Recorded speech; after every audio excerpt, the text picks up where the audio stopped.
ವಿಜಯಪುರದಿಂದ ಒಂದು ಶಕ್ತಿಶಾಲಿ ಶೈಕ್ಷಣಿಕ ಬೆಳವಣಿಗೆ.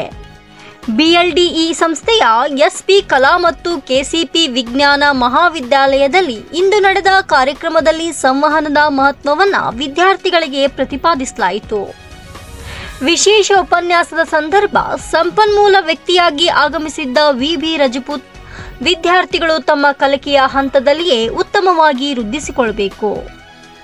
ಸಂವಹನ ಕೌಶಲ್ಯಗಳ ಅಭ್ಯಾಸದಿಂದಲೇ ಯಶಸ್ಸು ಸಾಧಿಸಬಹುದು ಎಂಬ ಸಂದೇಶವನ್ನ ನೀಡಿದರು. ಇಂಗ್ಲಿಷ್ ಭಾಷೆ ಕೇವಲ ವಿಷಯಾಧಾರಿತವಲ್ಲ, ಜೀವನೋಪಯೋಗಿ ತಂತ್ರ ಎಂಬ ದೃಷ್ಟಿಕೋನವನ್ನ ಅವರು ಸೃಷ್ಟಿಪಡಿಸಿದ್ರು. ಬಳಸುವುದರಿಂದಲೇ ಭಾಷೆ ಸಹಜವಾಗಿ ರೂಢವಾಗುತ್ತದೆ ಎಂಬುದು ಅವರ ಸ್ಪಷ್ಟ ಅಭಿಪ್ರಾಯ. ಇದೇ ವೇದಿಕೆಯಲ್ಲಿ ಪ್ರಾಚಾರ್ಯ ಡಾಕ್ಟರ್ RM ಮಿರ್ದೆ, ಇಂಗ್ಲಿಷ್ ವಿಭಾಗದ ಮುಖ್ಯಸ್ಥ ಪ್ರೊಫೆಸರ್ ಅಮೀನ್ ಲೆನ್ ಹಾಗೂ ಸ್ನಾತಕೋತ್ತರ ವಿಭಾಗದ ಮುಖ್ಯಸ್ಥೆ VR ಪಾಟೀಲ್ ಉಪಸ್ಥಿತರಿದ್ದರು. ವಿದ್ಯಾರ್ಥಿಗಳ ನಡುವೆ ಉತ್ತಮ ಸಂವಹನ ಕೌಶಲ್ಯ, ಸ್ವಯಂ ವಿಕಸನ ಹಾಗೂ ಶಿಸ್ತು ವಿಷಯಗಳ ಬಗ್ಗೆ ವ್ಯಾಖ್ಯಾನವಾಯಿತು. Bureau report, Suman Patil, Chalukya Times, Vijayapura.